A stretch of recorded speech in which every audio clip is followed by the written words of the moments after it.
Hey guys, welcome back to another episode of the podcast that's sometimes named, sometimes not. Today I am joined by a special guest in his Nugget space, a senior writer at the Action Network, a host of Locked On Nuggets, among other things, Matt Moore. How's it going? Good. Glad to be on with you, Asher. It's been a minute since we've talked, and I'm glad to be on with you. Yeah.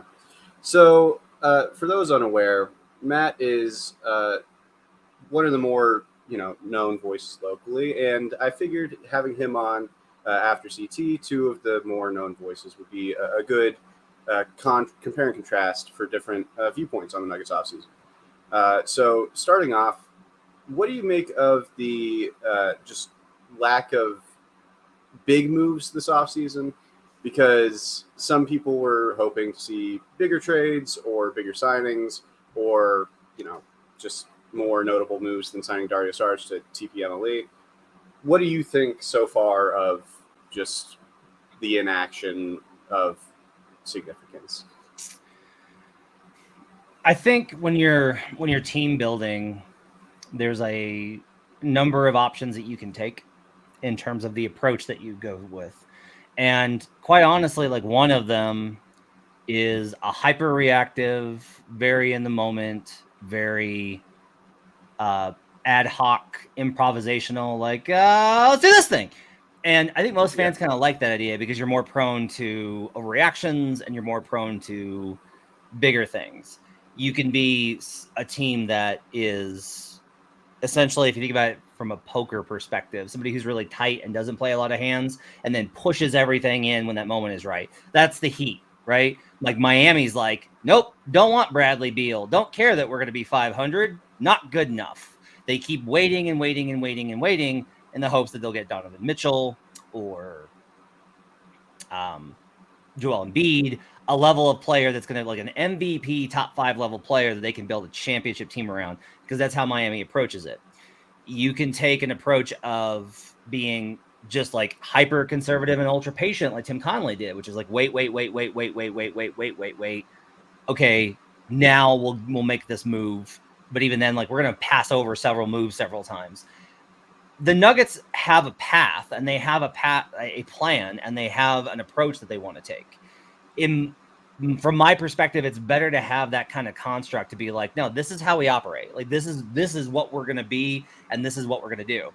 And their approach is, we are going to build with young guys. That's how we're going to beat this CBA. Is we're going to have a front-loaded, top-heavy roster around the MVP, even though he doesn't have another All-Star or All-NBA selection. We're going to have Yoke, then we're going to have Jamal and Aaron and MPJ, and then the rest of the roster is going to have to be young guys because of how this CBA is built. That we're going to have to backload it with these teams. And to be quite honest with you, it doesn't even, as much as I think that this new CBA was a huge factor in the KCP decision in particular, this plan was in motion before the new CBA, because you saw the Bucks have the same problem of, if you're going to have a top-heavy roster, how do you fill out the rest of it? And the Bucks went down the road of, I think, what Nuggets fans more wanted this summer, which is like, get like a really good sneaky veteran deal. Like get a bunch of like really good sneaky good veterans. And the Bucks have done that consistently. And the problem has been that the shelf life on those guys is only like a couple of years, because they're usually at the end of their careers. Wes Matthews being a pretty good example of this. So you're just like, you've already burned through a lot of your assets. You keep burning through more of them, trying to keep the team afloat. And then you're just trying to basically find anything out there, and there's diminishing returns. And that gets really hard to sustain. And it's one of the reasons the Bucks have kind of struggled relative, like since winning the title, they haven't been back in a conference finals, and that's an issue. The Nuggets are trying to do the fill in the backwork thing with the young guys. And I don't necessarily agree with all of the young guys that they chose, but I do think that explains it. Like this has been the thing that I've kind of tried to do, which is I'm not trying to defend what the front office has done, because I wouldn't have done it, because I don't like young players. I'm like, you can learn how to play in the NBA somewhere else and then come here and win if you are ready to contend right now. But you have to think of it from the alternative of, would you rather they be overreactionary? Would you rather they be hyper reactive? Would you rather they be desperate? And I think a lot of fans would, because if you don't win a title and you feel like you should win a title with Yoke every year, you're like, why aren't you making? And this is where, depending on the fan, it goes from like, why aren't you making a big move, to why aren't you trading MPJ, to why aren't you trading Jamal? And those questions are not irrelevant. Like, I think in time there are going to be those questions. I think that right now, I think you want to not overreact. And I think right now you have to deal with the reality, which is I don't think MPJ is tradable. So if you want Yoke and you want Jamal and you want Aaron, and I think the team still does, and you can't move MPJ, which you can't, you have to figure out the rest around that. And that to me is like why the decision tree fell the way it did. Yeah, that makes sense. To me, I think fans also don't realize or don't consider they were like a bad 5 minute stretch going the other way away from going to the Western Conference Finals, and who knows what happens from there. Yep. They blew a 20-point lead in a Game 7 at home to their worst matchup in the West, and it took all of that going the wrong way for them to not reach at least the Western Conference Finals. And from there, I think they beat the Mavs. I think they probably lose to the Celtics. But if you're losing in the finals, it's a lot different of a conversation than if you're losing in the second round. And a lot of that is hypothetical, whatnot. But it is something to consider that you were really close. The problem with that, though, is one of the reasons they were really close is the best starting five in basketball. And I don't think they have that anymore. And I know you don't necessarily agree with them letting KCP walk. You've explained the rationale behind it more so than actually like being like, hey, I endorse this. But I don't think that was the right process at all. Because I'm looking at for an article or script I'm writing, I was looking at the average age of Spurs rosters across their championship window, because that's a team that the Nuggets have drawn comparisons to about what they might want to be. Because it wasn't I want to go back to back; it was I want to win 4 and 8, and that's the Spurs' entire thing is they won 5 over 20. So the average age, I think the youngest among any of the Spurs rosters was like 27.8. And right now, the Nuggets' average age of rotation level players, or players who were going to be in the rotation, is like 25.8. I didn't account for Dario at the time of writing that, so it's probably gone up a little bit. But still, it's a very young roster, and especially in terms of NBA experience, because Jalen Pickett is going to be a sophomore. And right now, I assume Russ is going to come, but right now, it's Jalen Pickett as the backup point guard. You have Peyton Watson, Christian Brown, a bunch of young guys on their rookie scale contracts that kind of make me a little uneasy if I'm a Nuggets fan trying to be like, oh yeah, no, my team's going to be fine, because you're betting on a lot of development rather than what's already there. Christian Brown shot 60% of the rim last season. That can't be the case this season. He shot 68% in his rookie season. He was a good finisher in college. I don't know what the drop off there is caused by. Maybe it was the horrendous bench spacing. But the spacing in the starting lineup just got a lot worse with Christian instead of KCP. And KCP was not this high-volume sharpshooter, but he was a reliable shooter in the corners. And Christian Brown was not that last season. He shot a decent percent from 3, but most of that was above the break. And that's not really what the Nuggets' offense is or has been. So I wonder, you're betting on a shooting improvement from him, probably a finishing improvement. You want him to get better at attacking closeouts because he's not a great lateral athlete. He's more north to south, and picks up his dribble pretty early in a lot of drives. So you're betting on Christian to get a lot better. I wonder if they tried Peyton at the 2 at any point this season if Christian doesn't start working out, because I think that it could be interesting if he takes a shooting step. But the problem with most of your young guys is they're not good shooters or they're not good defenders. Because Christian, I would not consider a good shooter. He made very few threes in both the playoff runs. Julian Strawther should be a good shooter. He shot 29% this past season, but I feel better about him as a shooter than percentages would indicate, because spot up, his process, his shot variety, a lot of indicators. But how do you feel about just betting on this internal development rather than trying to cycle in guys? Because the thing you mentioned about assets is true. But also, they've burned assets trying to get Peyton, trying to get Julian. They traded future first for those guys. Yep. Yeah, I think Okay, so I was kind of on the night that everything was kind of happening with KCP on the first night of free agency. I was trying to walk through like what I was hearing in terms of what was going to happen, and like I've been trying to soft launch it and make sure the Nuggets fans were prepared for weeks. Like I was trying to be like, guys, like KCP is going to get a lot of money and they're not going to pay it. Yeah. And you can look at that and say like it wasn't even that much. Like it doesn't matter, guys. Like it was like KCP was going to get any more than they were willing to offer to keep him, and he was going to be gone, and it was definitely going to happen. And somebody was like, would you stop telling us not to panic? And I was like, oh no, I'm not telling you not to panic. Christian Brown's your starting two guard. You should absolutely panic. Because like, look, this is tough because it's not that I don't think Christian's good. I just don't think Christian's ready to be a starter. I don't think Christian's ready to be a starter for the best starting five in basketball. Like that's the level he's got to play at. And last year was really perplexing for me because it was like from October through February, through the All-Star break, there was, if you look at the young guy pipeline, it was Julian had showed some stuff but got hurt. And then it was Peyton has popped and has looked awesome and has made all these plays. And Christian's kind of sucked. Just kind of been there. And then All-Star happened. And out of All-Star, Malone just decides, nope, Christian's in the playoff rotation, and we'll see on Peyton Watson. And everyone was like, yeah, that makes sense. And I'm sitting here going, like, what are you talking about?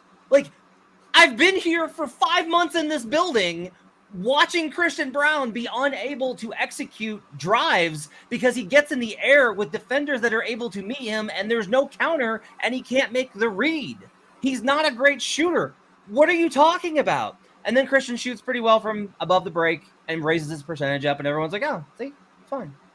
I think young guys, one of the problems is in the arc of an NBA player, it really is like this. You start out and you're inconsistent and you make a lot of mistakes. And then you hone and you become very consistent and make very few mistakes. And then you get older and you make more mistakes because your athleticism's gone and you're less consistent because of injury and age. Like that's the arc. Consistency is basically what determines you night to night in a regular season context, right? It's the difference in the regular season and the playoffs in that if you ask me like, well, what do you think about Christian in the playoffs? I'm like, yeah, that probably works. You can probably figure it out because it's matchup based. It's entirely different. It's about like, can you find like the best things? And it's going to be hard. But in the regular season to win 55 plus games, you want consistency. And adding in Christian for KCP is a huge drop off in consistency night to night. Christian in like 4 years might be way better than KCP is right now. That's entirely possible. But based off of, I'm just not at oh, well, he can shoot. I'm not there. And I'm not on oh, well, he can operate in the offense. Look at the net rating when Nicola's on the floor. I'm not there. I'm just not there. Like, I believe in plus minus, and I believe in net ratings as an indicator of did this work. And what I think those numbers say is the minutes with Christian versus the lineups that he played against with Nicola worked awesome. But that's not what we're saying here. We're saying that he's going to play against better lineups, higher on the scouting report. This is the big thing. Higher on the scouting report. Christian Brown last year was probably 6 or 7 on the scouting report behind Reggie. It was probably the starting 5, Reggie, and then Christian. That's page 2. A lots of players on the scouting report don't get there in the regular season. They look at whoever's on their top sheet, and that's it. And so next year, you're going to have the best defenders who pay attention to the scouting report reading the analysis on Christian and figuring out tendencies. And that to me is very worrisome. Now, the rest of the guys I think can really pop. Like you mentioned Peyton, and I'm kind of there as well. Like I was a Peyton skeptic, and now I'm like a real convert where I'm like, no, I think this is like a 3-level scorer. Like I think he can be a 3-level scorer. But one of the big concerns, if they wind up adding Russell Westbrook, for me is, like I've kind of like bandied this about. If Christian's a disaster starting, and that's always going to be like hard to figure out where it's like, what does that look like next to Nicola? Like beating teams by 5 points per 100 possessions is awesome for anybody else in the league. Like if you outscore teams by 5 points per 100 possessions next to DeMar DeRozan, you're having like an incredible season. But if you're beating teams by 5 points next to Nikola, that's a huge drop off from where we've seen. And with the bench, it probably means you're losing a lot of games. So if that's not working, does Malone put Russell Westbrook in the starting unit? And now I really hate this because it's like, that's not the answer. That's not a playoff answer. You can't do that. Because the other thing that I think really needs to be considered here, and I do think this goes into the Christian decision too, is that we think that the outside perspective is always that here's how it's decided. The front office decides who needs to play, and then the coaches play those players, and then the players play with whoever they're told to play with. And that is not how any of this works. The number one thing is like, what do the players think when you're in this spot? If you're on a young team, sure. Like JB Bickerstaff next year can tell anybody on the Pistons they're playing or not playing because this is a rebuilding squad. There's no expectation. He's got to play Tobias Harris because of the amount of money that he makes, and that's about it. And Cade, and that's about it. Yeah. But with a team like the Nuggets, it's very much more like, no. What is this contending group that knows how to win a championship? What do the players think? And that's going to be very interesting to watch because I do think that the locker room trusts and believes in Christian. They've liked and trusted and believed in Christian since the minute he walked into the locker room. And that means something. But the question is just like, all right, but if it doesn't work, then what happens? Who do they want then? Because they're not going to want Julian Strother. You don't want a second year 2 guard that can't defend in your starting unit. That's not what they're going to want. So there's a lot of ways that this goes sideways, and that's really the problem. The Nuggets for the last 2 off seasons have gotten worse. They haven't gotten dramatically worse.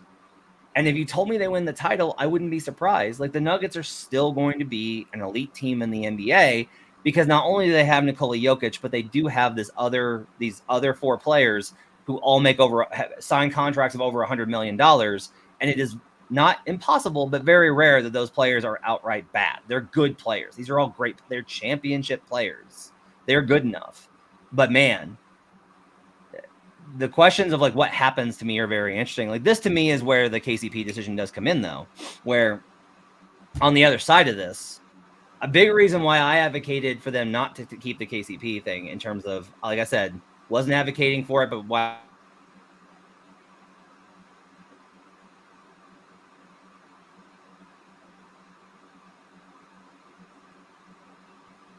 if you wind up in a spot where a guy gets hurt and you have to replace him, the second apron provides very few opportunities to do so. The first apron provides fewer. The second apron provides almost no opportunities to replace them. Because Nuggets fans are like, well, we don't get any of those guys anyway. And I'm like, you don't get any of those guys anyway because you haven't needed to. You haven't been desperate enough to need to. But you may reach a point where you have to. And before, if that had happened, you could have. But in the second apron, you can't. So that to me is like the redundancy option. This team needs to be flexible. There's a plan from the front office that is clearly in conflict with what the coaching staff wants. And as they navigate this, there needs to be flexibility from all sides to figure out what the answer is to get this team back to the conference finals. That needs to be the approach. I'm just not sure if egos are going to allow it. Yeah, because it seems like Calvin and Malone both have egos, and that's right. Rightfully so. They both were a championship GM and coach, respectively. Of course, there's going to be some ego there, and I think both need to find a happy medium between the two. But I do wonder if they're trying to avoid the second apron because I think it's inevitable that they end up there. Assuming Jamal signs his extension and all that. But I do wonder if this sets a precedent that they're going to let AG walk next offseason because they think they have a guy in the developmental pipeline that can replace AG. And they don't. I am high on Deron Holmes. Me and CT were the Deron Holmes fellas. Deron Holmes in his second year is not going to be near AG's level. That is a top 60-ish player in the NBA, at least in his role. And him and Nikola have great chemistry. And I don't love the precedent that it sets of, hey, we're going to just let our vets walk and then we'll develop guys internally and get them to go. Because that's what this is saying to me is that Calvin thinks, hey, I am a good enough drafter that I will be able to fill in all these roles one at a time. When he's drafting at 28, at 29, at 30, 32, end of the second round, start of the second, or end of the first round, start of the second. And those guys aren't typically good. Like, to even get Peyton Watson's development last year is pretty substantial for a 30th overall pick. To get what Christian has done right now as a 22nd overall pick is an outlier. He's relying on an outlier among outliers for, one, this roster construction archetype, and two, for these guys to actually hit. Because last draft made 3 picks, one of which he traded a future first for that significantly hinders their like draft flexibility later on and their assets. He traded for Julian. I think he's traded for Jalen Pickett, like the pick that became Jalen Pickett, and then Hunter Tyson. Jalen Pickett and Hunter Tyson are a 25-year-old right now and a 24-year-old, I believe. They're on guaranteed contracts that take up 2 roster spots for 2 guys that did not play at all last year. And I don't think that that's Malone's fault, because I don't think they were good enough to touch the floor. There's a reason they were G League players. Like, we've seen Malone play young guys if they're good enough. He played Christian. He's given run to Peyton. I've seen a lot of people say, hey, he didn't play the young guys. The young guys didn't give him a fucking reason to let them play. Yeah. Jalen Pickett struggles to bring the ball up the court half the time. He's trying to do the Andre Miller thing. Yeah, he's trying to do the Andre Miller thing in 2024. Yeah, it's a problem. He's not Andre Miller. It's a problem where, you know, if you don't see a guy, then you're able to say he could be good. And if he could be good, he could be better than what they have. And especially when it's like, well, look how bad Reggie is. And it's like, Reggie knows how to like operate in a basic NBA offense. Like, Reggie understands like simple stuff. Like, as bad as Reggie is, it's like, yes, it can be worse. But at the same time, I do want to leave it open. Like, you know, if Jalen Pickett comes in and kills it in Summer League, like maybe, you know, I understand having the confidence in these type of guys. I'd also probably say that there needs to be a strengthening of the relationship between the Gold and the Nuggets, because it feels very much like the Nuggets are operating in part because they're on a championship. They're at championship contending level. And this is what teams do, is like, they just don't pay attention.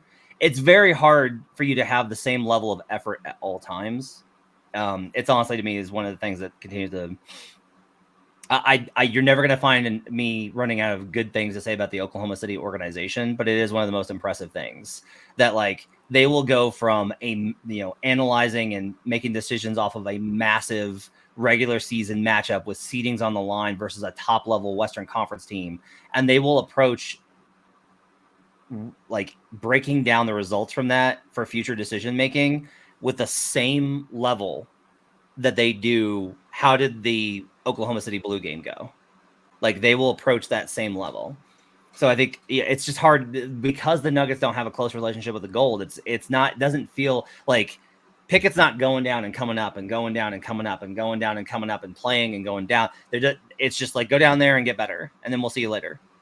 And from that perspective, I think it's fair to ask, like, how much does Malone know? Like, how much do you know about, like, have you been sitting down and watching film of the Gold? That doesn't seem like you have time as coach of an NBA team. Is one of your assistants doing that? Very likely, right? Like, one of your, the staff, like, they have people that do that. That's their job. Yeah. But you need to kind of get a sense of those type of things to know or not. And then I think there's also kind of wrapped up in this is, you kind of mentioned this. Somebody talked to me about this of a Nuggets fan asked me if they were falling victim to being fooled by randomness of Christian popped. And so they think they can just keep doing that, and how those outlier situations are not sustainable. And I think it's probably true. It's one of the reasons why I advocated for them to move up in the draft. And they did, right? Like, they moved up and they got their guy. That's good process, even if it was just into the high 20s. Yeah, I will say, I don't know if they have to move up if they don't let it slip months in advance. Hey, we want to take De'Ron Holmes. I don't know if they have to move up in that case. I do. I will say that based off the conversations I've had, the Wolves do take him. Okay. The Wolves would have taken him. So when we kind of go through that, then that to me was like the idea, though, was if you're going to rely on the young kids, you probably need to move up to get guys that you really like, not guys that you think like, we like them enough. Like there has to be a level of you talking yourself into the guys that are available at 28, 27. Like there has to be some of that level of you just being like, well, I like these guys and they'll probably be there versus like, we love this guy because that's what Tim Conley did. Tim Conley's like, no, I love Rob Dillingham. Like I'll go ahead and I'll get rid of Jordan McLaughlin and Monte Morris, 2 experienced veteran point guards on a team that made the Western Conference Finals to go get this kid because I believe in him that much. That to me is like maybe a little bit better process, even if it's riskier, it's a better process. And so that all I think is kind of part of this. But one thing I will say about this in the future is there is an assumption, I think, from Nuggets fans that this is going to be how it is forever. It's like, we're never going to win a title because of this. And I'm like, well, first off, you have bigger problems because keeping a roster like this together long-term under the new CBA, under the old CBA, even outside of any context of CBAs is difficult because agendas get in the way and injuries happen and life changes. And like, there may come a point where they have to decide who they want to keep and who they want to move. And it may come to a simple point of like, it's just time for a change. The roster's stale and we need to shift that up. Is that AG's got to move on? Is that they're going to attach whatever first round pick they have available at some point in the future to move Michael Porter Jr.? Do they have to trade assets to get the assets to trade Michael Porter Jr.? Do they move on from like, and I'll open this up because a lot of Nuggets fans have mentioned it. I think moving on from Jamal because of this playoff run, that's bad process. I think exploring whether or not you want to be tied to Jamal long-term is worth an exploration. There's no question with Yoke. Like, I don't have to ask that question. Yeah. Yes. Like, you want to have you. There's no like, is it really best to build around Nikola? Yes. You want to build around Nikola Jokic. For as long as he wants to play basketball, you want to do that. With Jamal, it is more complicated because if it was the injuries happened, but he came back, he made an all-star team, got hurt, but he was still an all-star. Okay. If it was he got hurt, missed a year, came back, didn't make all-star, but he was healthy and still playoff Jamal. Okay, that's good. If it was he made an all-star team and then he got hurt, okay, bad luck. That stuff happens, but it's not like he has a long injury history. It's the combination of the three, along with the fact that like Jamal's a headache. That's not surprising, and that's not like exceptional. And I think that there's a lot of areas in which Jamal's amazing. I think there's a lot of areas in which Jamal's like great to be around and good for the organization. But it's not like there aren't people in the organization that occasionally are like frustrated. And I think that that's very common, and that's an outside view. And maybe I've got it completely wrong, but it's that combination of all those factors, I think, that leads to this question of like, do you want to be tied to Jamal forever? Now, very early on, Shams reported that they were going to offer him the max, and all the conversation about why that hasn't been signed, everything I hear is just like, he's at the Olympics. They'll come back. They'll iron out details. It might have some stipulations. It's going to get done. And that to me makes a lot of sense because Jamal helped win them a title. Like, Jamal Murray was a huge part of them winning their first NBA title. And if he does get healthy and he does have that kind of year and things click right for him, he can be an all-star and everything can work out great. And every time that I've kind of gotten to the point where I'm like, maybe they need to move on. I've done that in the past. You know what's happened? Jamal's gone on an absolutely bonkers playoff run to help win them games. Like, he is like a lot of guys. Jimmy Butler's like this. A lot of guys, it's like, yeah, you deal with the headache. You know why? They're awesome. And Jamal can be awesome. So, but the big picture here more is that there's going to have to be big decisions about the Nuggets long term. And it's not as simple as, how do you build the bench? Do you believe in drafting? Should you go get minimum vet players? It is more complicated. And these moves are going to have to be made in tandem with that, which that's again why I think you want flexibility, is you want young players that you can include in trades that are easy to move. All of these types of things go in there. Now, the Zignaji deal is one that's the outlier where it's like, oh, that one just doesn't make sense with any of this. And that's why what's wrong. That's one where they bet on an outcome that didn't come true. Yeah. And to me, because you've frequently said, hey, any player is tradable. And then you had the Zeke Naji thing, and you're like, maybe not. And they also have the Michael Porter Jr. contract where it's like, maybe not. And those two contracts are not great because they are both still there for. I think MPJ has 3 seasons left on his deal, and Zeke Najee's deal is just starting this season. Yeah. So they're going to have restrictions on what they can do because of those 2 contracts. Because you probably have to attach an asset to Zeke to move him. Yes. And at that point, you don't have enough assets at this point because you traded 3 to get off of Reggie, which I don't think was a good move because say what you will about Reggie, he played pretty well at the start of the season. He filled in for Jamal pretty admirably. And then he lost his legs as the season went on because he's like 34, 35 and shouldn't be playing that many minutes. But also, he's probably better than Russ at this point in his career. He's definitely better than Jalen Pickett at this point in Jalen Pickett's career. So it's like, I don't love moving off of him to bring in, to free up the point guard pipeline for Pickett or Westbrook. But also you did get Dario instead. So I do like Dario. I think he's a good backup big. Probably the best one they've had since Plumlee. Definitely the best one they've had since Plumlee. But you have to kind of consider, like you said, bigger moves. And if they have these young guys, the thing is, how many of the young guys are attractive trade chips? Because I think Peyton is definitely one. Yes. I think Christian is definitely one. Yes. Outside of that, our team's going to line up if Jalen Pickett is on the block? No. Our team's going to line up for Hunter Tyson? No. I don't think even Strother has much trade value at this point, if I had to guess. There's probably upside there, though, right? Like, the idea is, like, Strother comes in and even, like, let's say that Strother doesn't do anything else. Let's say that he's a defensive cone, doesn't show a lot of playmaking, like, still makes a lot of mistakes, but he shoots 43% from 3. Yeah. That's going to be enough for a lot of teams to be like, I don't know, he's athletic and can hit 43%. Yeah. Good enough for us. So, like, there's upside, I think, there. Holmes is maybe the one that you have the best chance at here. Like, a great opportunity would be if Holmes was so good, the Nuggets were like, we can't keep him because his rookie extension is going to be so much. We have to move him, that he's not good enough to where it's like you have to keep him no matter what, because then you have to make really tough decisions.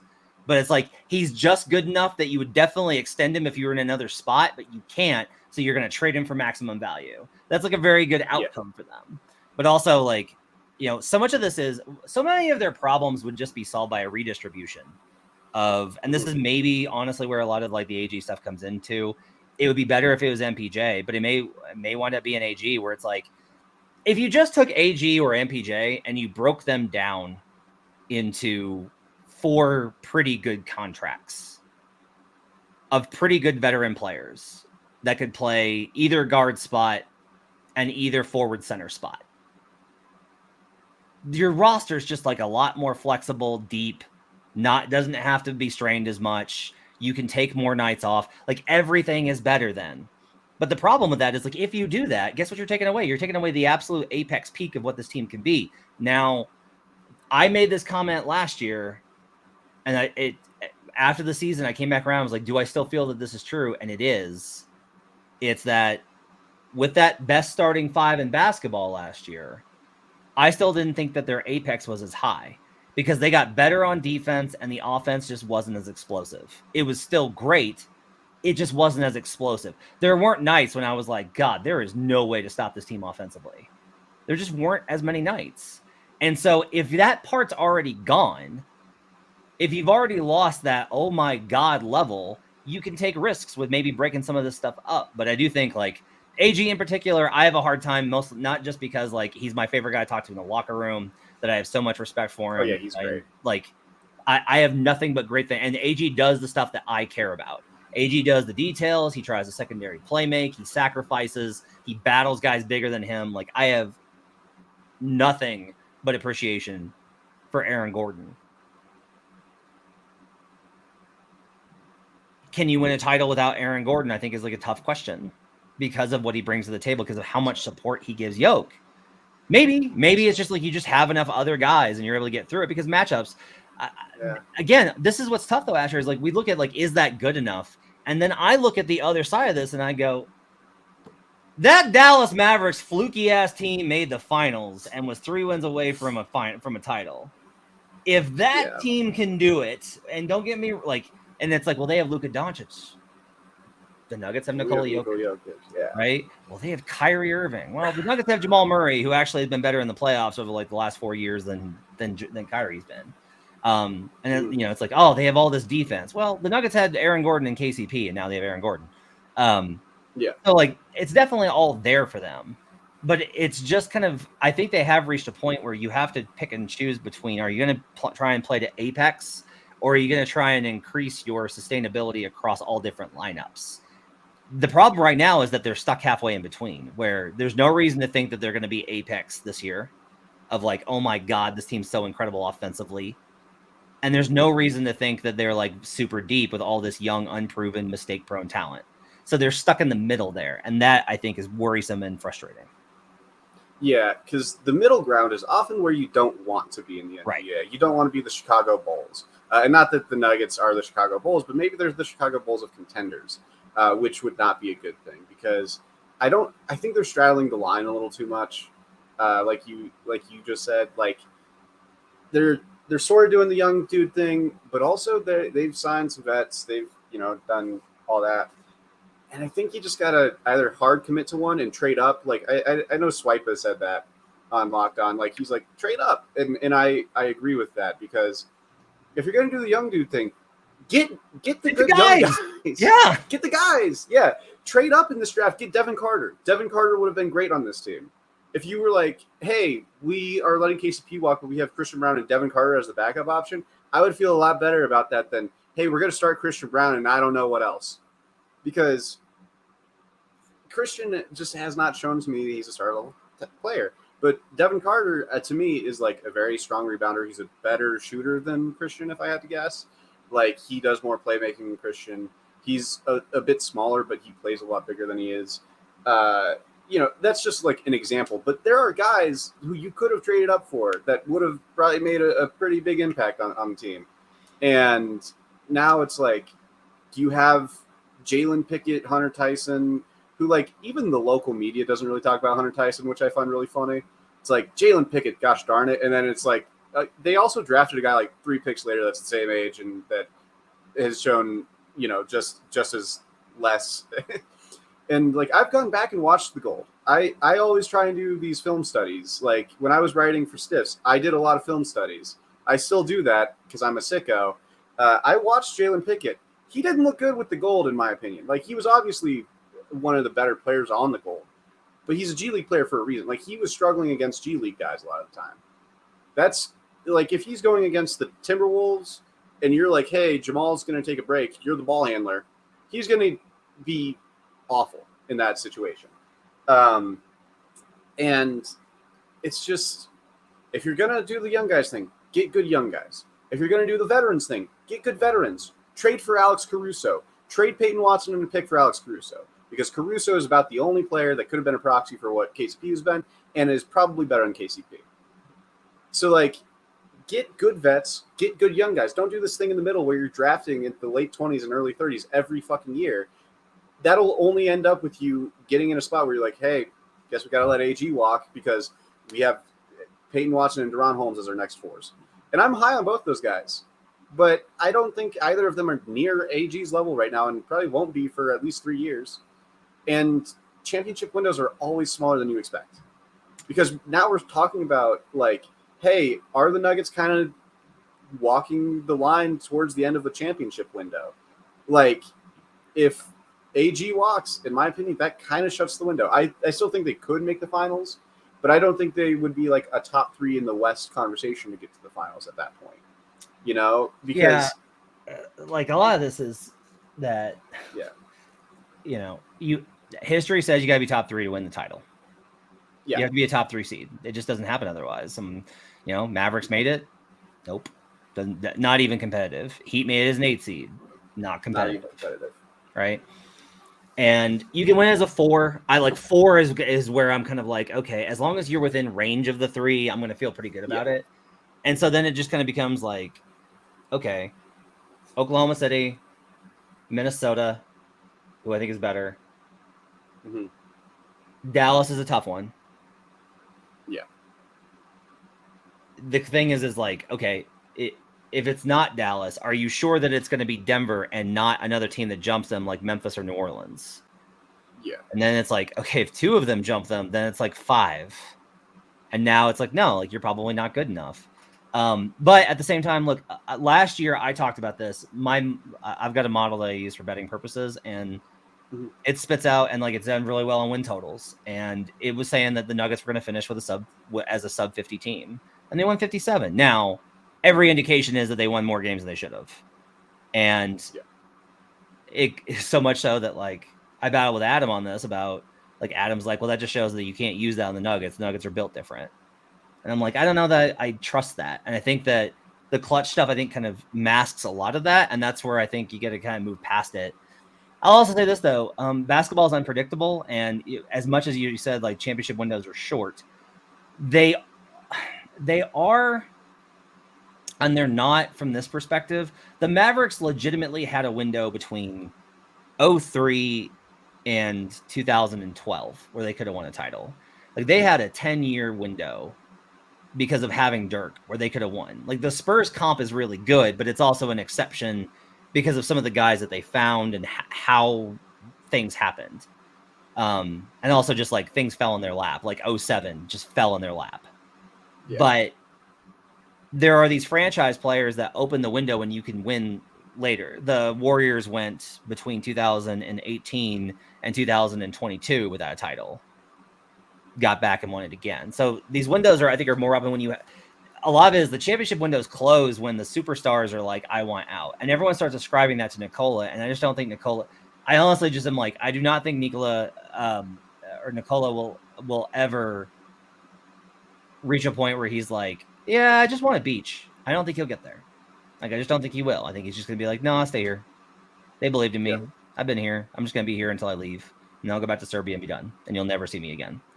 So I just don't think that I think the window will stay open from that perspective. And there are these twists and turns that they can take. That's why I kind of keep looking at Peyton Watson and being like, man, what if Peyton Watson or honestly Holmes, if one of these guys just pops in the biggest way, it does rechange the course of the franchise. Yeah. Now you can also get suckered into that because like the Miami Heat were like Tyler Hero. And then later it was Tyler Hero. So yeah. It's that, Justice Winslow. No, Justice Winslow. So it's complicated, and I've kind of taken up this saying, which is there's always plot twists in the NBA, and I think there's more plot twists to come with Denver, and I don't think that they're all bad, and I don't think they're all good. I think it's going to be a mix, and it's going to be hard. Yeah, I think that's fair. Like, I think I'm still high on the Nuggets. Like, I think they're still going to be a top 3 seed this season. Because I think in the regular season, the KCP thing is going to matter less. I think it's going to matter a lot more in the playoffs because that's when teams start scheming for you, and that's when they're going to be like, oh, they've lost their second or third best three-point shooter. All right, let's just double off of Brown and dare him to shoot. And then you get him – he might be the P.J. Washington next playoffs where one round he shoots 47% from three, but they're all mostly wide open. And then the next round, guess what? He shot 22%, you're out of the playoff. Right. Playoffs, and that's just where I don't love letting KCP walk because, like, also you lost a body in an already thin rotation. Yeah, you lost a body, and it was a high quality one. So I had to make this kind of argument of, well, you need to let KCP walk in case you suffer an injury, and it's like, and then the logic of that is, so you lost a player so that you can be prepared in case you lose a player. And I get that that's part of the issue, but I just keep kind of thinking of it in terms of if they had re-signed KCP and Aaron got hurt and was going to miss 3 months, not a season ender, just 3 months. You can survive that in the NBA. It happens all the time. But you're going to miss Aaron Gordon for 3 months. What are you doing? Are you putting MPJ at the 4 and then moving Peyton Watson to the 3? Probably. What if that doesn't work and you need to make a move? What if it's just like, man, we just got to get like a guy to get us through the next 3 months? And your inability to do that in the second apron, I think, is pretty devastating. Well, let me ask, what level of guy are you getting, even in the first apron? So, like, Yeah, right. So I think the idea here is less that you're going to get a guy to replace Aaron Gordon. It's more of, yeah, we are moving MPJ to the 4 and we're playing Peyton Watson at the 3. Okay, who's now your backup power? Like who's playing backup power forward? And it's like, well, Holmes. Okay, what if Holmes isn't ready? Right? Like, what if Holmes is not ready? That's an issue. Yeah. And honestly, right now, it's okay if Jamal gets hurt and Russ plays. What if Jalen's not ready? Can you go out and can you get a minimum a min vet point guard or be able? Now the trade rules are significant. The fact that the apron still restricts the aggregation, I think, is difficult. But the other thing to keep in mind with the KCP thing too is it's not just that you're in the second apron. It's how much are you in the second apron by? If it reaches a point where you're like, okay, we got to get out of the second apron, and it doesn't matter what else we do. We're stuck in the second apron because we're 20 million over or whatever.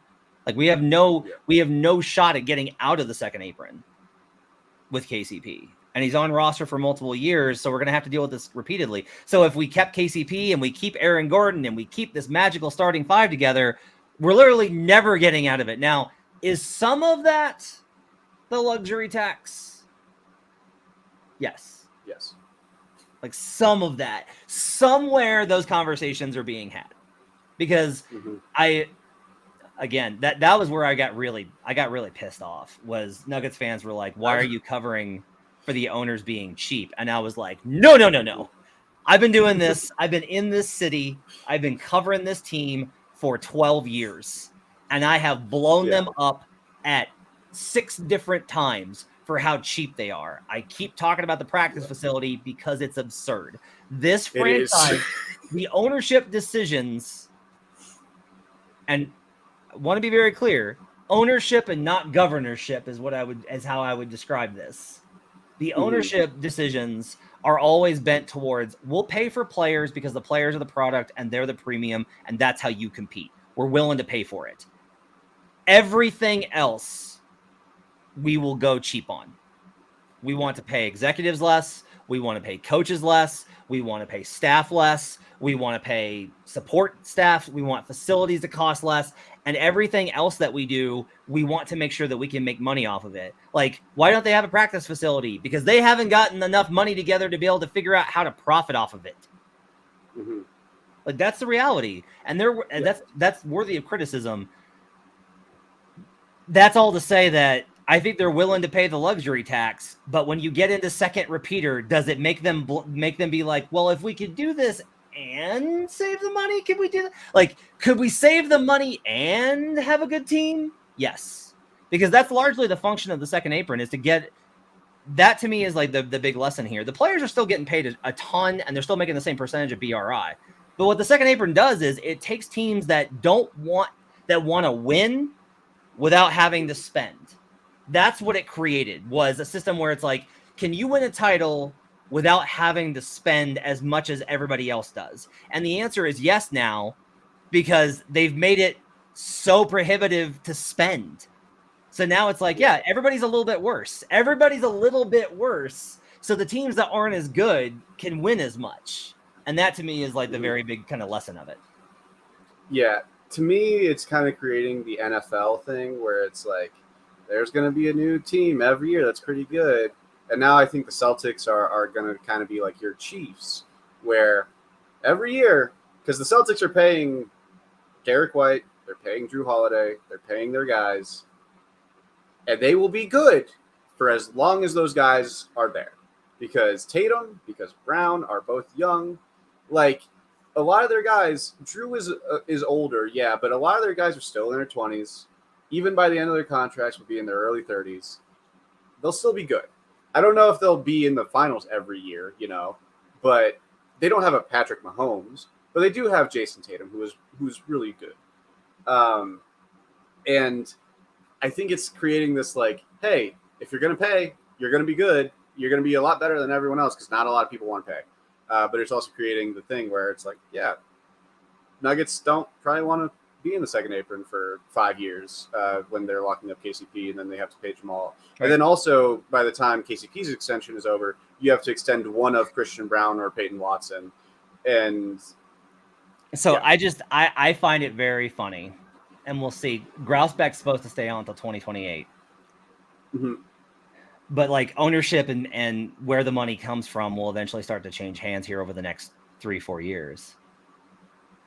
It was very funny to me that the same week, it was like Derek White, $120 million extension. Jason Tatum is going to make $750 million. Yeah. Look at the Celtics. They're willing to pay for greatness. Ownership. Oh, by the way, we're out. Nope. Yeah. Won the title. Might be able to sneak into another one. Not fitting this bill for the luxury tax for a $300 million team. No thanks. Like, thank you. It's just really funny. Yeah. And like I said, there will be plot twists. Yeah. Because we've done this. It's been 6 years of a different team winning the title every year. Mm-hmm. And we haven't had any repeats. Not even like 1-1, lost 1-1-1, you know? Yeah. And, you know, the Raptors won it. And we kind of understood that was going to be an exception because we knew the Kawhi situation.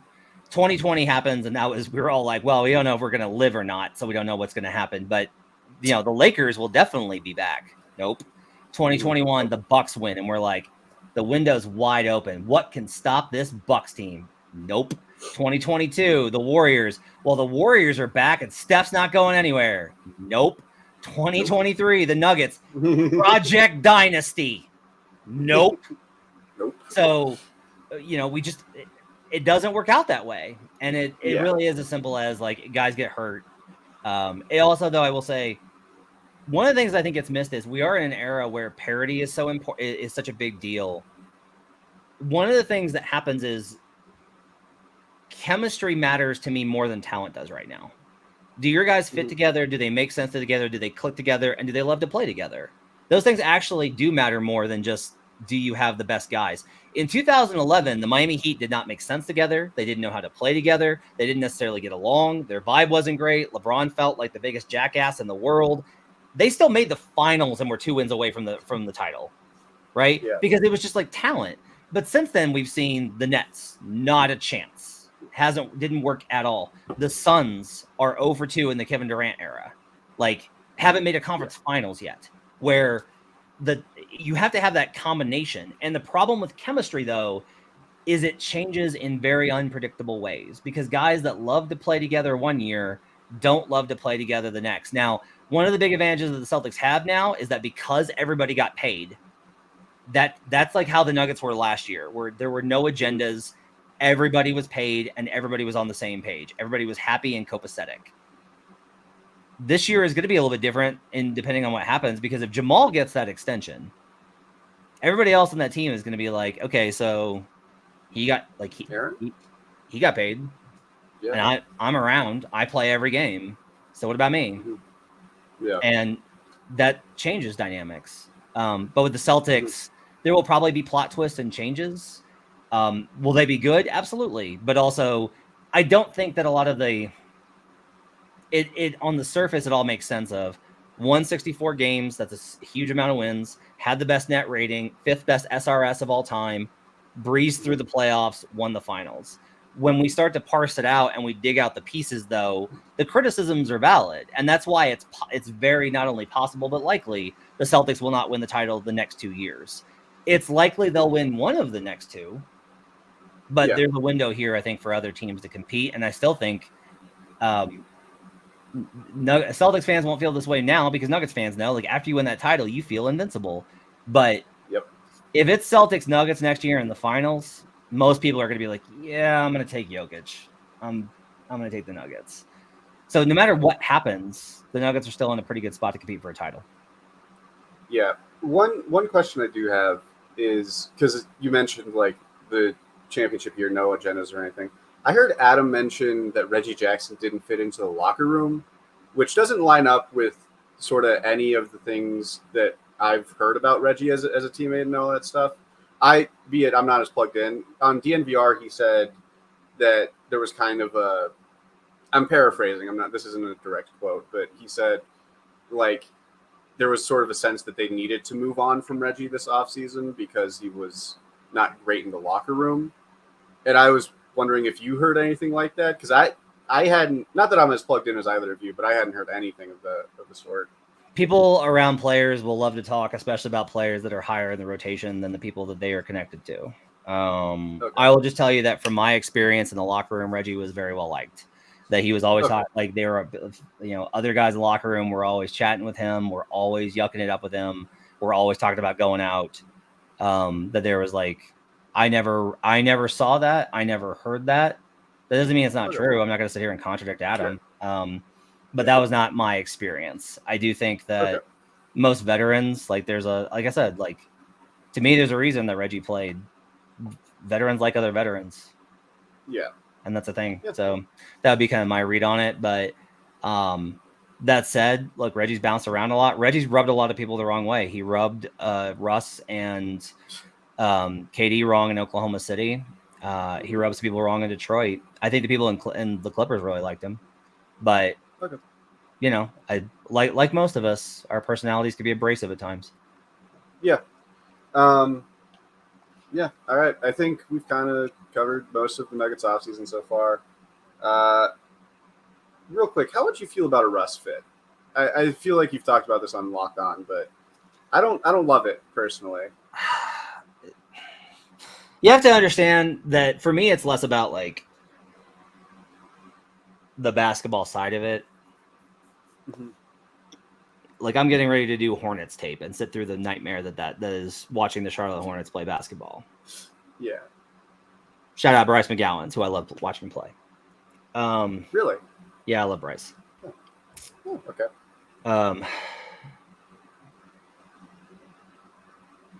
The problem with Russ is more of because I'm like I host podcasts with a community and I get feedback from that community. And so I have to address the concerns and needs. Like that's one of the great things about modern media is like we are better suited to fulfill our job, which is we're supposed to be the conduit between the fans and the team. And when the fans are like, why is this happening? You can ask that question. Now, sometimes that's why is Malone an idiot? Can you ask him? And I'm like, no, that's probably not something I'm going to ask Michael Malone. But I know how this is going to go, which is like fans are going to get really excited because it's a name and it has to be better than Reggie. And then you're going to watch those possessions where there's a loose ball and it rolls out and Russ gets to it. And all he has to do is drive and kick. And instead he's going to take a pull-up three and it's going to miss so badly. And it's going to deflate the team and it's going to deflate the fans. It's going to deflate the arena. And the other team's probably going to get a transition bucket off of it. Now, Russ making the leap that he did defensively last year, I have so much respect for that. He actually started he finally reached a point where he was like, I have to start caring about defense again. Because he took 7 years from doing that. He used to be such a menace defensively back when he was young. And seeing it where he slid to, where he just didn't care, was so frustrating for me. So watching him care again, I think is really good. He'll make plays. He'll push the ball. He is relentless. He will create electricity on certain plays. But overall, like the minutes are probably not going to be good because the minutes are almost never good with Russ these days. If he adapts, like if he really does, if he plays with Jokic and it's just like Jokic is so good, it makes him re-examine, because we've seen this honestly with other players that they re-examine how they play because of what Nikola helps them see. It would be one of the greatest stories because Russ has always succeeded out of sheer force of fucking will. That's his entire thing. Why not is not just a slogan for his marketing campaigns. He genuinely believes in that idea. Why can't I accomplish this? Why can't I make this layup? Why can't I make this three? But if he's able to actually have some self-reflection and be like, I don't have to do that. Like I can do other things and we can be more successful. Then it could be like a huge success story. The odds of that happening are not good. The odds are very much that this is going to be by Christmas. The net rating is not good. He's about the same level as Reggie. He's a little bit more exciting. And that's about it. That's just like the most likely scenario because of where Russ is at in his career. Yeah. Yeah. Because if I'm thinking about it, the spacing of a Russ, Strother, Watson, Holmes/Vlatko Saric lineup, having Westbrook and Watson on the floor at the same time it's not going to exactly be great for the spacing. That's my, I just don't I'm feel great very about him. excited. I'm very excited for if Sharets isn't able to play for whatever reason, he's hurt or he just gets knocked out of the rotation, or Malone doesn't like the matchup, and he plays DeAndre, and then for whatever reason he's staggering Christian, and it's Russ and Christian and Peyton and Vlatko and DeAndre. I'm very excited for those lineups for how people will feel. Or even if it's like Jamal and it's like Jamal and Russ with Peyton, Vlatko, and DeAndre.